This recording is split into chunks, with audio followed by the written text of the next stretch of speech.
Hello दोस्तों, पुराणों में हमें 4 युगों का वर्णन मिलता है। सतयुग, त्रेता युग, द्वापर युग, कलयुग। कलयुग को एक श्राप भी कहा जाता है। जिस तरह आज हम जी रहे हैं, भाई भाई का दुश्मन है। झूठ, लूटमार, हत्या और ऐसी कई बुराइयां इस युग में भरी पड़ी हैं। ऐसे में इस युग को श्राप कहना बिल्कुल भी गलत नहीं है। दोस्तों, आज के इस वीडियो में हम आपको बताएंगे कि कलयुग कैसे आया, आखिर ऐसी कौन सी गलती हुई जिससे कलयुग का जन्म हुआ और कलयुग की शुरुआत कैसे हुई।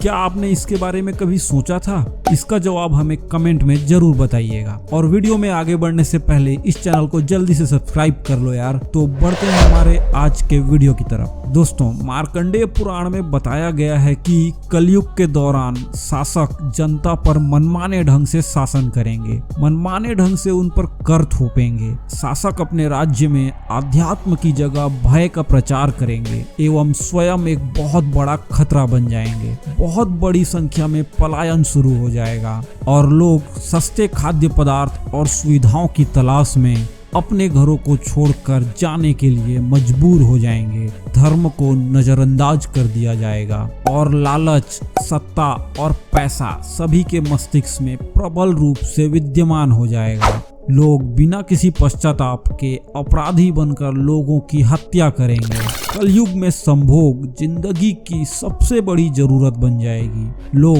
बहुत ही आसानी से कस्में खाएंगे और उसे उतनी ही आसानी से तोड़ भी देंगे। वचनों का कोई अर्थ नहीं रह जाएगा। लोग मदिरा और अन्य नशीले पदार्थों की चपेट में आ जाएंगे। गुरुओं का सम्मान करने की परंपरा समाप्त हो जाएगी। ब्राह्मण ज्ञानी नहीं रहेंगे। क्षत्रियों का साहस खो जाएगा। वैश्य अपने व्यवसाय में ईमानदार नहीं रह जाएंगे और पाप अपनी चरम सीमा पर होगा। कब हुआ कलयुग का जन्म? दोस्तों, भगवत पुराण के अनुसार कलयुग का प्रारंभ उस समय हुआ जब आकाश में सप्त ऋषियों का उदय हुआ। वो समय से पहले 2 ही दिखाई देते थे। उनके बीच में दक्षिणोत्तर संभाग में अश्वनी आदि नक्षत्रों में से एक ही नक्षत्र दिखाई पड़ता है। दोस्तों, उस नक्षत्र के साथ सप्त ऋषि गण मनुष्यों की गणना से 100 वर्ष तक रहते हैं। कैसे हुई कलयुग की शुरुआत? दोस्तों, पुरानी कहानियों की माने तो कलयुग की शुरुआत एक राजा की गलती के कारण हुई थी। जब धर्मराज युधिष्ठिर अपना राजपाट परीक्षित को सौंपकर अन्य पांडवों और द्रौपदी के साथ हिमालय की ओर निकल गए, उन दिनों खुद धर्म एक पैर वाले बैल का रूप लेकर गाय के रूप में बैठी देवी पृथ्वी से सरस्वती नदी के किनारे मिले।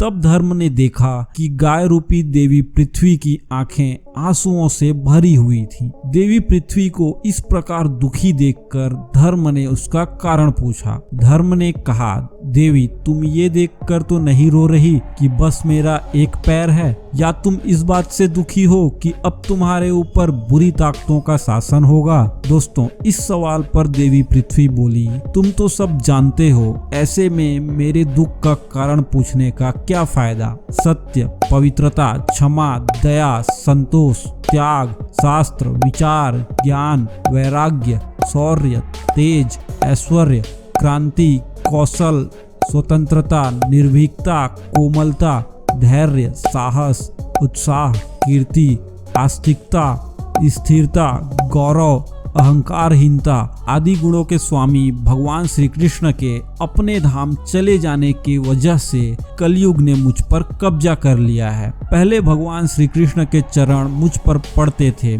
जिसकी वजह से मैं खुद को सौभाग्यशाली मानती थी, परंतु अब ऐसा नहीं है। अब मेरा सौभाग्य समाप्त हो गया है। धर्म और पृथ्वी को किया प्रताड़ित। दोस्तों, पृथ्वी और धर्म आपस में बात कर ही रहे थे कि इतने में वहां असुर रूपी कलयुग आ पहुंचा और बैल और गाय रूपी धर्म और पृथ्वी को मारने लगा। इसी समय राजा परीक्षित वहां से गुजर रहे थे। उन्होंने जब यह दृश्य देखा तो वो कलयुग पर बहुत क्रोधित हुए।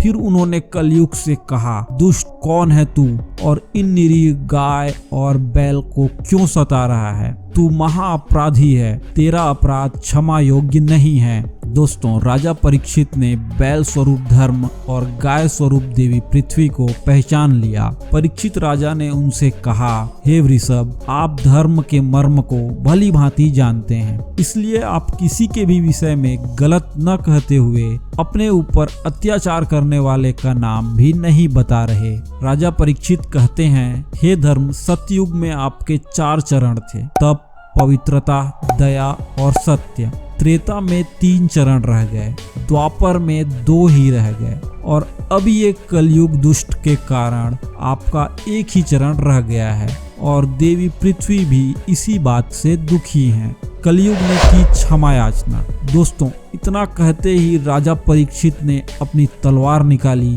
और कलयुग को मारने के लिए आगे बढ़े। राजा परीक्षित का क्रोध देखकर कलयुग कांपने लगा। कलयुग भयभीत होकर अपने राजसी वेश को उतार कर राजा परीक्षित के चरणों में गिर गया और क्षमा याचना करने लगा। दोस्तों, राजा परीक्षित ने शरण में आए हुए कलयुग को मारना उचित नहीं समझा और उससे कहा कि कलयुग, तू मेरी शरण में आ गया है, इसलिए मैं तुम्हें जीवन दान देता हूँ, किंतु अधर्म, पाप, झूठ, चोरी, कपट, दरिद्रता, इन सब का मूल कारण तुम ही हो, इसलिए तुम हमेशा के लिए मेरे राज्य से चले जाओ और कभी लौटकर वापस मत आना। दोस्तों, परीक्षित की इस बात को सुनकर कलयुग ने कहा, पूरी पृथ्वी पर आपका ही निवास है। पृथ्वी पर ऐसा कोई जगह नहीं है जहां आपका राज्य न हो। ऐसे में मुझे रहने के लिए स्थान प्रदान करें। कलयुग को मिला स्वर्ण में स्थान।